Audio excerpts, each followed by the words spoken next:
11장 14절부터 27절까지죠. 14절부터 27절까지 끝절까지입니다. 사무엘하 11장 14절부터 끝절까지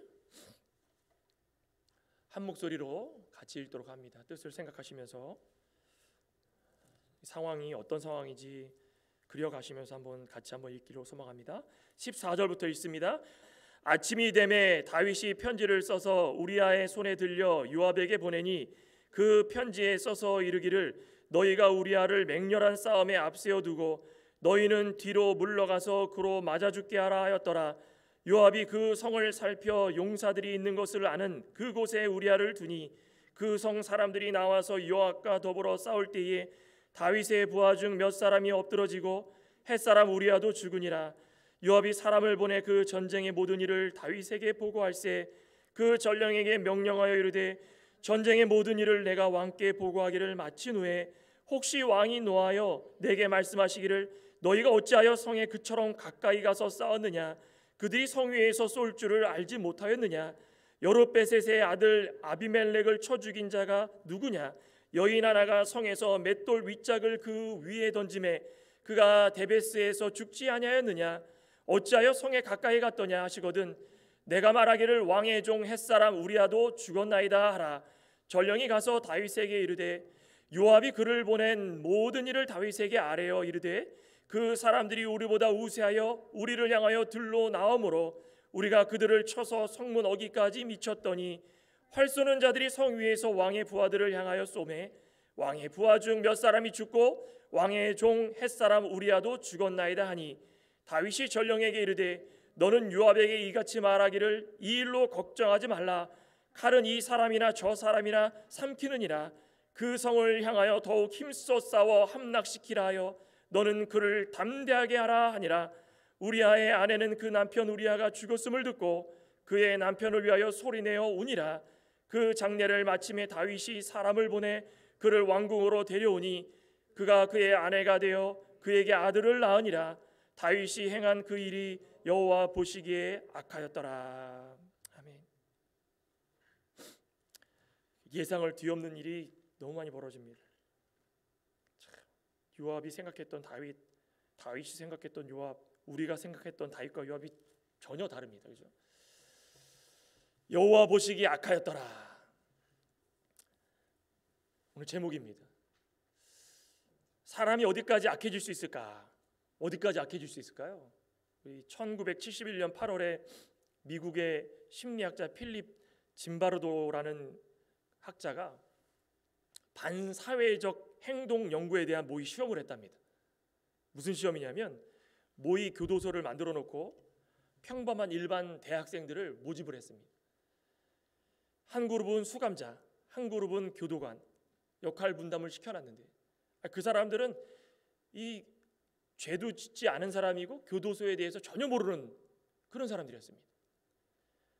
근데 아주 놀라운 상황이 벌어지기 시작했는데 첫날부터 실제 교도관처럼 실제 수감자처럼 한 명 한 명 역할 분담을 해서 행동을 하기 시작했다는 것입니다. 심지어는 이 교도관이라는 그 직책은 누가 시키지도 않았는데 본 적도 없는데 수감자들을 불러다가 가학적인 폭력까지 심지어는 이 고문까지 하면서 괴롭히기 시작했답니다. 급기야 수감자 중에는 정신쇠약 증세를 보여서 일주일도 지나지 않았는데 전격적으로 실험을 중단했답니다. 사람이 이렇게 악해질 수 있는가? 멀쩡한 사람인데 그냥 공부하는 대학생들이었는데 근데 사람은요 우리 다 아시겠지만 죄로 인하여 가지고 육신의 것을 더 선호합니다. 영의 것보다. 그건 당연한 거겠죠? 우리는 다 죄성이 있기 때문에 육신의 것을 더 선호하고 육신의 욕구들을 채우려고 매 순간순간 살아가고 있습니다. 그 육신의 욕구는 성령이 하시는 일들을 어리석다라고 부른다고 사도 바울이 이야기했죠. 그 성령이 하시는 일들을 볼 때는 저렇게 어리석은 일을 할까? 그게 육신의 본성입니다. 성령이 원하시는 걸 하지 아니하고 세상이 좋아하는 것을 하는 것, 그게 사람이고 죄성을 가진 우리의 모습이었다. 그러니 사도 바울이 계속 얘기하는 것은 영적으로 깨어 있어라. 육신의 부패성을 깨달아서 쳐서 복종시켜라. 그것을 하게 되면 분별력이 생기고 능력이 생기고 감정을 조절할 수 있다. 반대로 그것을 하지 못하면은 육신의 우리의 감정과 능력이 지배당한다. 그래서 악을 더 좋아하는 겁니다. 근데 이 모습을 하나님은 뭐라고 그랬습니까? 보시기에 악하다, 이렇게 말씀했습니다.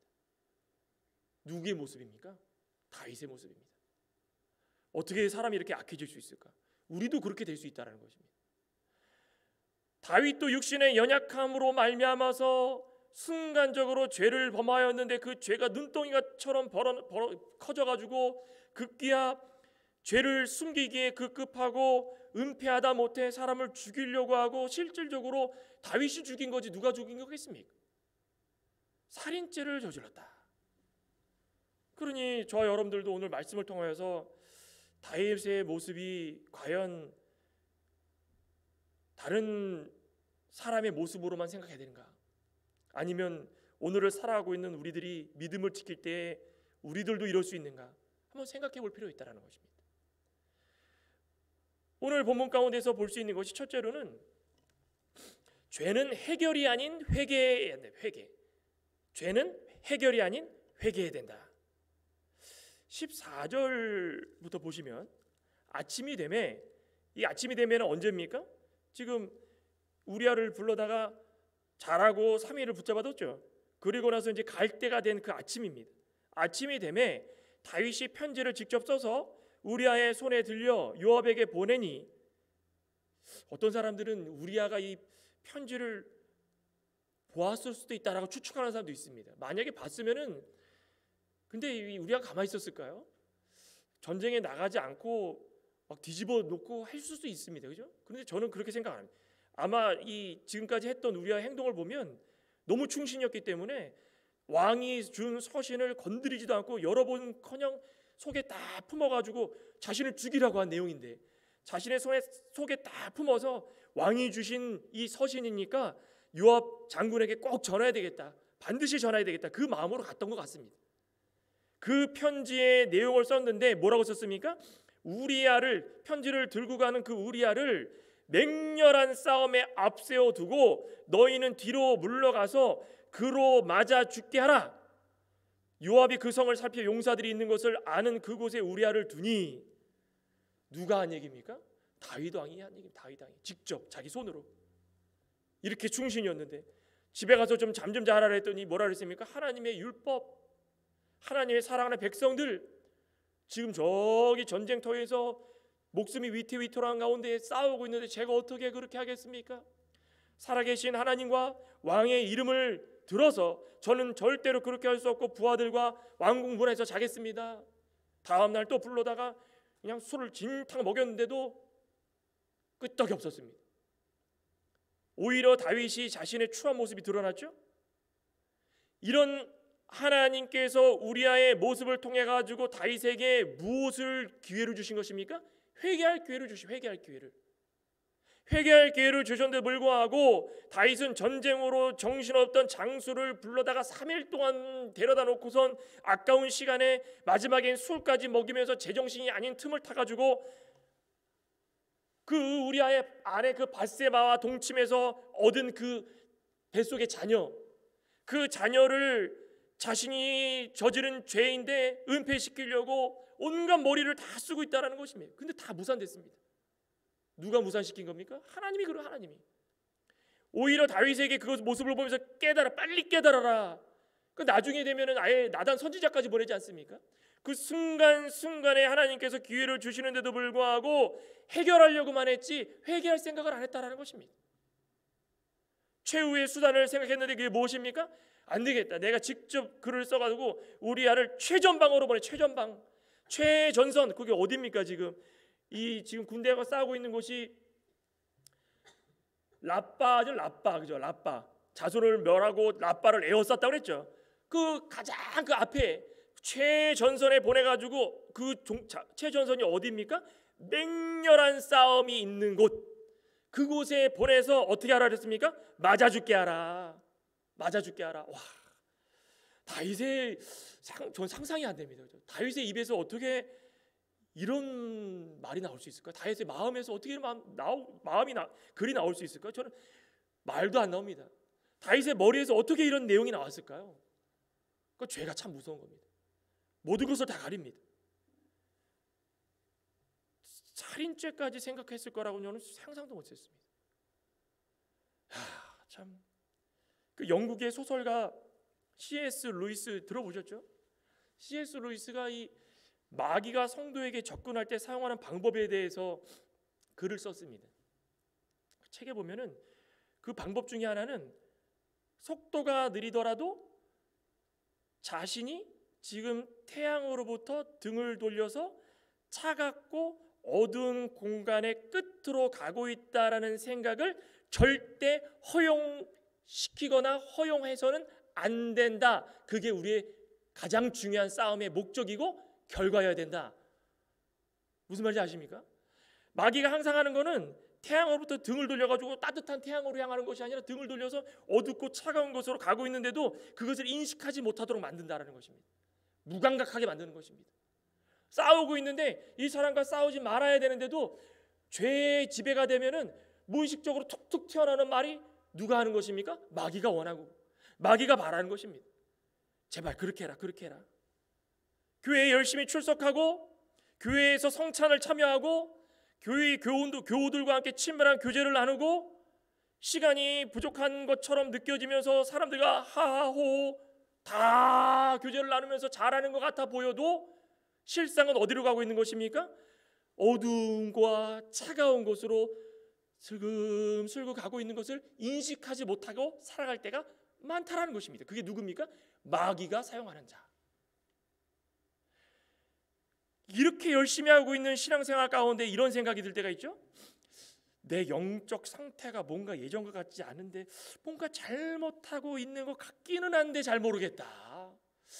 기도가 나오기는 하는데 안 되는 건 아닌 것 같고. 무엇입니까 이게? 모호한 감정이에요. 모호한 감정. 그래서 루이스는 이 모호한 감정을 뭐라고 표현했냐면 영어로는 dim uneasiness, 한국말로 표현하면 모호한 불편함, 모호한 불쾌감이다. 마음속에 항상 이 모호한 불편함이 자리 잡고 있는 것입니다. 마귀가 불쾌감을 쫙 줬는데 커지지도 않고 그렇다고 억눌러 버리지도 못하고 늘 그거 유지하고 살아가는 겁니다. 누구의 작전입니까? 마귀의 작전입니다. 그렇게 하면 성공입니다. 만약에 불쾌감이 커지면 어떻게 됩니까? 깨닫게 됩니다. 아, 내가 잘못하고 있구나. 그럼 기도가 됩니다. 만약에 불쾌감을 억누르려야 되는데 억누르지도 못하고 그냥 유지해버리면 마귀가 좋아하지만 그것을 억눌러버리면 어떡합니까? 내가 지금까지 하고 있었던 것이 잘못된 것이기 때문에 하지 말아야 되겠다 쳐서 복종시키게 되는 것입니다. 불쾌한 감정이 커지지도 않고 억누르지도 못하고 그냥 그대로 유지되는 거, 모호하지만 굉장히 불편하고 불쾌한 감정을 동거하며 살아가고 있는 우리의 영적 상태, 누가 좋아하는 것입니까? 마귀가 좋아하는 것입니다. 마귀가.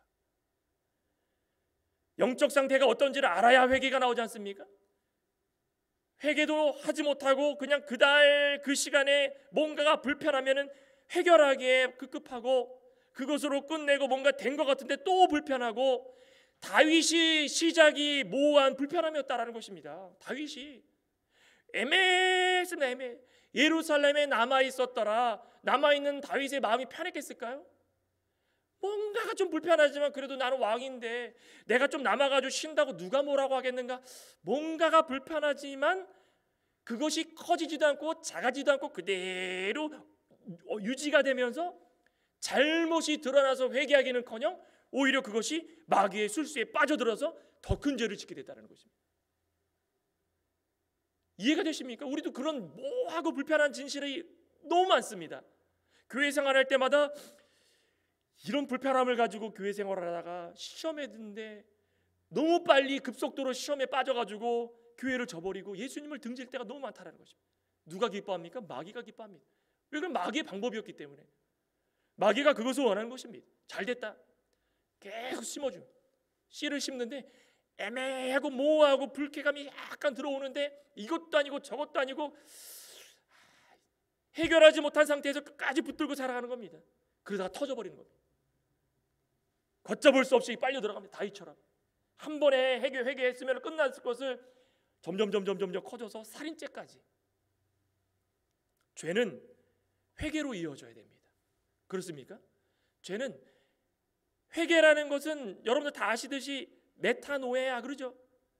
어떤 세상으로 가던 발걸음이든 나의 몸짓이든 방향을 바꿔서 하나님을 향해 돌아가는 것이다. 그게 메타노에야 뜻입니다. 방향을 전하는 것이다.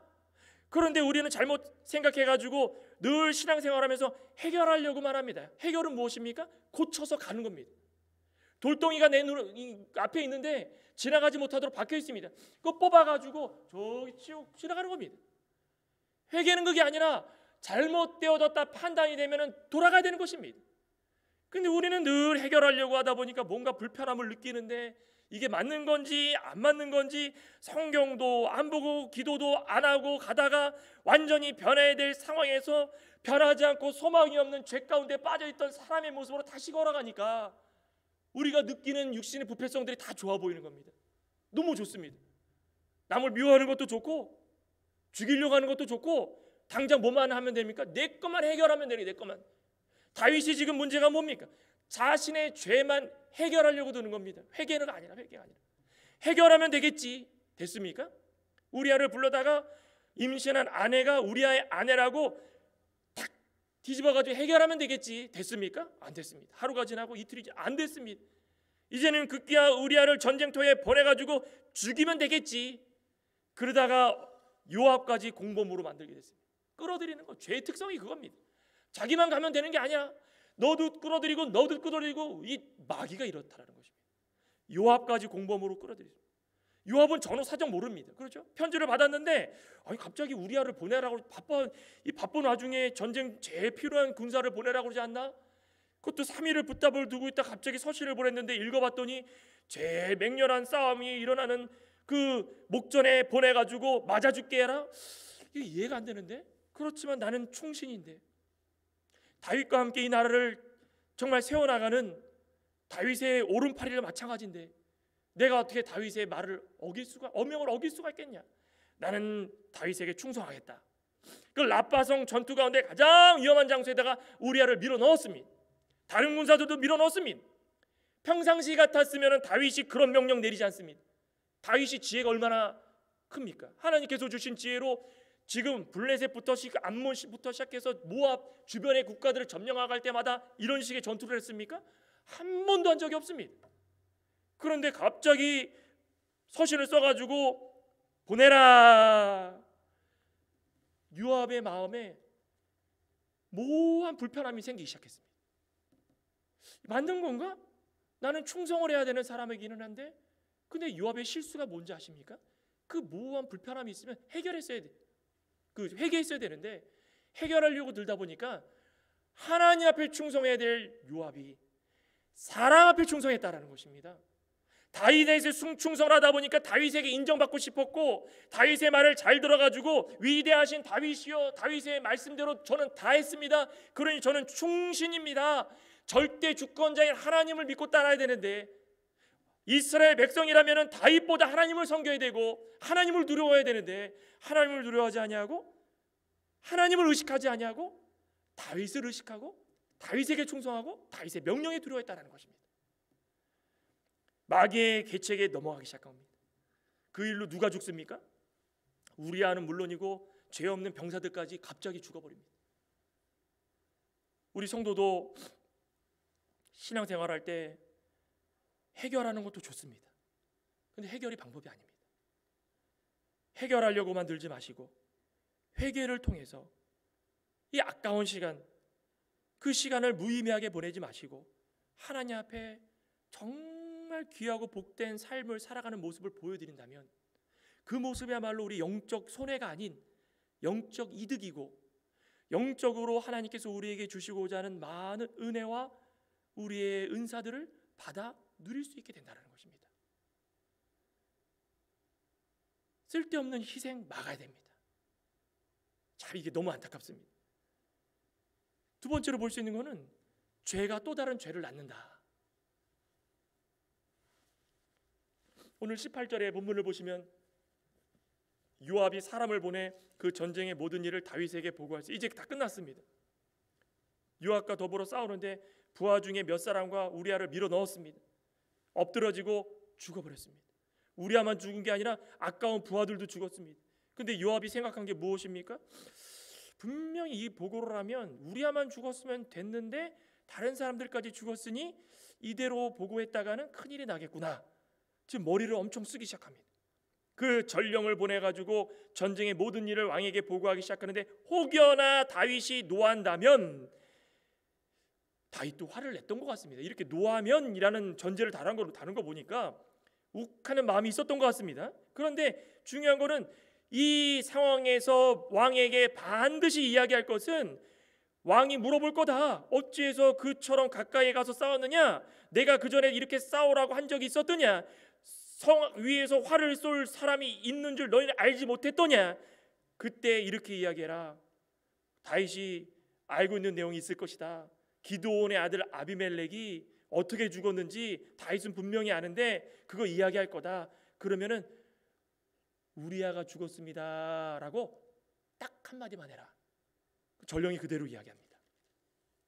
요압은요 다윗의 조카입니다. 그죠? 그리고 솔로몬 왕에게는 이 족보를 따져보니까 고종사촌 형 정도 됩니다. 얼마나 충신이고 얼마나 신실하고 얼마나 전쟁터에서 죽음을 가하고 싸웠던 군사 중에 군사였습니까? 그 이름 자체도 여호와는 아버지시다라는 뜻입니다. 그 이름에 걸맞게 그 용맹함은 말로 표현할 수 없었습니다. 그 동생 누굽니까? 그 아비새하고 아사헬이죠. 그 셋이 나가가지고 이스라엘에 누가 뭐라 그래도 1등 공신입니다. 동생이 죽어나가도 그거 개의치 않았습니다. 지금은 주변국을 정리하면서 다윗과 함께 통일왕국을 건설하니까 열정이 넘치는 군사인데, 그 요압이 그 열정을 가지고 다윗에게 더 좋은 영향력을 끼치고 더 좋은 보고를 했다면 더 발전된 나라와 함께 더 좋은 왕이 됐을 텐데, 하나님을 위해 충성이 되지 아니하고 다윗을 위하여서 뭔가를 하려다 보니까 이런 모습이 드러나기 시작했다는 것입니다. 다윗의 임기 말년에는 다윗이 뭐라고 그런지 아십니까? 우리 성경 쭉 읽어보시면 아시겠지만 요압을 제거하라고 그럽니다. 누가 그럽니까? 다윗이. 요압이 이렇게까지 열심히 했는데 요압을 제거하는 명령을 내립니다.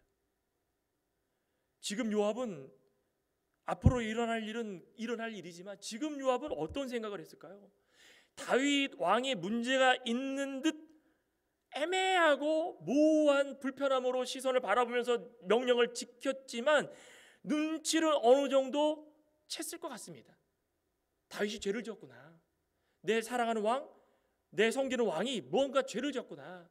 분명 우리아만 맹렬한 싸움에 앞세워 그를 다 뒤로 물러나가지고 죽게 하라고 명령을 내렸지만 이게 뭐가 문제가 있구나.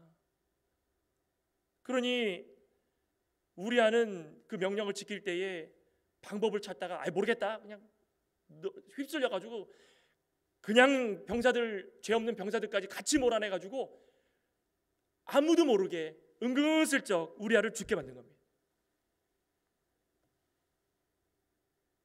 그러자 요압이 자신의 그 실수를 덮으려고 다윗에게 이렇게 말하라는 것입니다. 다윗이 죄를 짓고 요압이 죄를 짓고 죄 없는 불쌍한 사람들이 우리아를 포함해가지고 여럿이 죽고 전령은 무슨 죄가 있습니까? 전령까지 거짓을 전하게 만들고 이 일어난 일에 대해서 전했을 때 요압이 자신의 실수를 덮어가지고 다윗에게 잘 보이게 하려고 그 모든 약점들을 다 제거하고 해결하려고 이렇게 발버둥치고 있다는 거죠. 다윗이 우리아가 죽었다는 소식만 들으면은 더 책임을 지지 않겠다. 그러니 딱 한마디 해라. 이렇게 됐지만 우리아는 죽었습니다. 과거 사사시대 때 기드온의 아들 이 아비멜렉이 어떻게 죽었는지 여기 21절에 나오죠. 여룻바알, 여긴 여룻베셋이라고 나오는데 기드온입니다. 어떻게 죽었습니까? 이 아비멜렉이 사사기 9장 보면은 이복 동생 다 죽이고 자기가 왕이 돼가지고 그죠? 다스리려고 하다가 전쟁터에 나갔는데 그 망대 위에서 마지막 한 곳 그것만 점령하면 되는데 망대 위에서 한 여인이 에라 모르겠다 맷돌 하나 탁 던졌습니다. 그게 딱 누구한테 맞았습니까? 아비멜렉 머리에 탁 맞아가지고 두개골이 깨졌습니다. 아비멜렉이 뭐라 그럽니까? 내가 여인에게 맞아 죽었다는 얘기를 사람들이 들으면 내가 망신이다. 그러니 병사야 나를 찔러 죽여라. 비참하게 죽었습니다. 그러니 다윗이 그 모든 것들을 알고 있었다라는 것입니다. 그러니 전쟁 나갈 때 어떻게 하라는 것입니까? 조심해라. 겸손해라. 교만해서는 안 된다. 하나님 의지하고 늘 겸손하게 전쟁에 임해라. 그런 다윗이었는데 이런 명령을 내리니 이해가 안 가지만은 그래도 어떻게 하겠습니까? 보내버린 겁니다. 요압도 다윗이 밝히지 못하는 그 불편한 진실을 이용해 가지고 자신의 실수를 덮으려고 하고, 요압도 자신이 범한 그 죄가 불편한 진실인데 그것을 덮으려고 전령을 보내고 다윗을 속이고 충성심이라는 이름 하에서 과한 권력욕에 눈이 멀어가지고 요압이 변하기 시작합니다. 시작이 어디였습니까? 이 모호한 불편함 때문입니다. 이 일 때문에 요압이 변하기 시작하는데 다윗의 이 약점을 알지 않습니까? 지금 요압이 우리 영린이라고 그래, 영린, 그죠? 그 작은 수염 하나 그거 건들면 난리 나는데 그 다윗의 이 약점을 아는 요압입니다. 그러니 요압이 그 약점을 알기 때문에 죄를 짓기 시작하는데 나중에 어떻게 됩니까? 하나님께서 기름 부은 이 왕 다윗의 명령을 어기고 동생의 원수를 갚는 목적으로 아브넬을 죽이고 압살롬을 살려두라 그랬는데 그 반역했을 때에 상수리 나무에 걸려있는 압살롬을 먼저 가서 창으로 찔러 죽이고 왕이 살려두라 그랬는데 또 요압이 어떤 죄를 저질렀습니까? 자신의 사촌형 아마사도 죽이고 솔로몬이 왕의 계승을 하려고 다 하나님께서 명령 내리셨는데 아도니아가 왕이 되니까 그 편에 서가지고 권력을 탐하고, 이게 시작이 무엇입니까? 그 불편한 진실, 불편한 거, 모호한 불편함, 회개하지 못하고 해결하려고 드니까 더 큰 죄가 됐다는 것입니다. 끝내는 죽습니다. 볼까요? 열왕기상 볼까? 열왕기상 2장에 다윗이 뭐라고 말하는지 한번 볼까요? 이렇게 충신이었던 요압을 열왕기상 2장 5절에 보면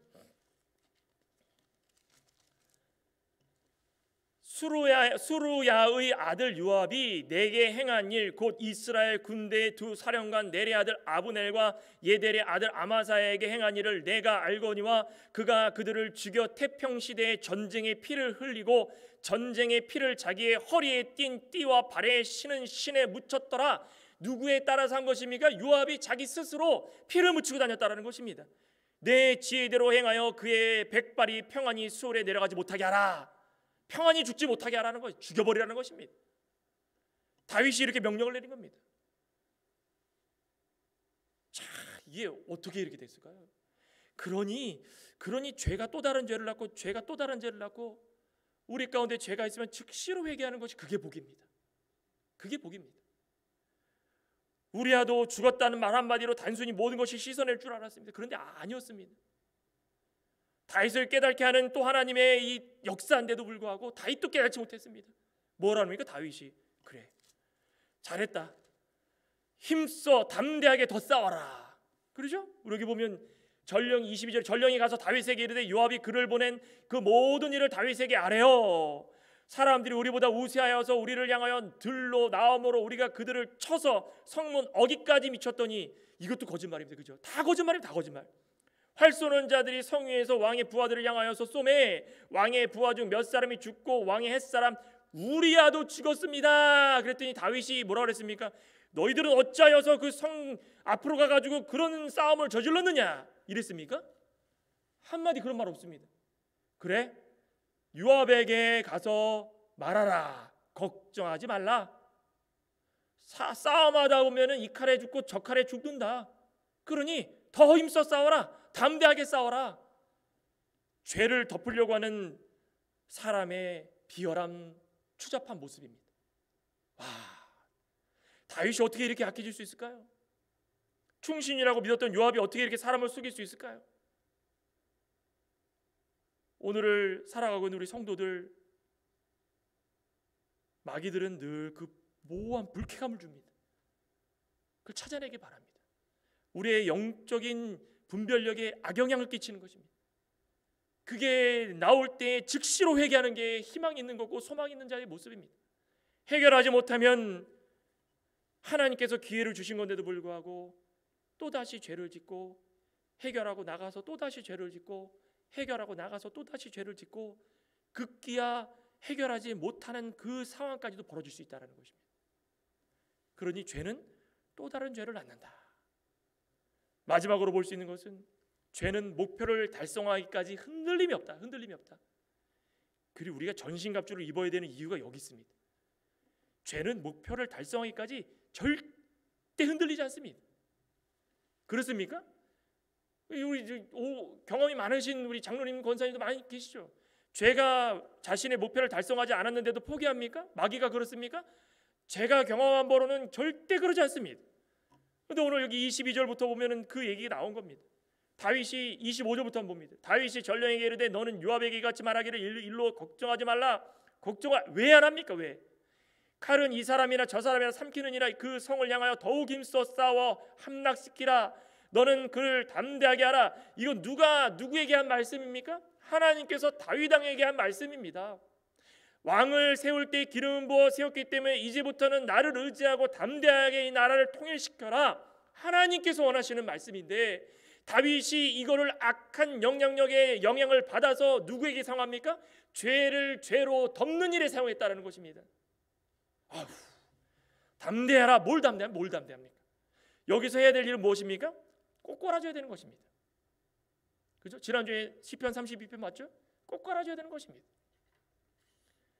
26절 계속 한번 볼까요? 우리아의 아내는 그 남편 우리아가 죽었음을 듣고 그의 남편을 위하여 소리내어 우니라. 얼마나 불쌍합니까? 그 장례를 마침에 다윗이 사람을 보내 그를 왕궁으로 데려오니 그가 그 아내가 되어 그에게 아들을 낳으니라. 다윗이 행한 그 일이 여호와 보시기에 악하였더라. 다윗이 멈췄습니까? 끝까지 합니다. 끝까지 멈추지 않았습니다.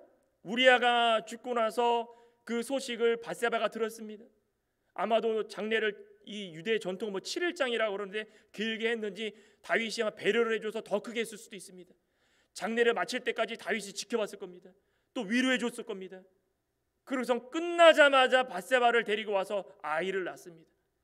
죄는 목표를 달성할까지 흔들림이 없다라는 것입니다. 한마디로 이 죄라는 것은 악한 것인데도 불구하고 그 악한 것에 영향을 받은 자들은 악한 줄 모르고 살아가기 때문에 이런 죄의 굴레에서 벗어나지 못하고 있다는 것입니다. 근데 더 큰 거는 뭔지 아십니까? 이런 손해를 봤는데 여기 보면은 27절 마지막에 오늘 제목이지만 여호와 보시기에 악하였더라. 악하였더라. 악하다라는 말이 영어 성경을 봤더니 displeasure, 불쾌하다라는 뜻입니다. 무슨 뜻이 아십니까?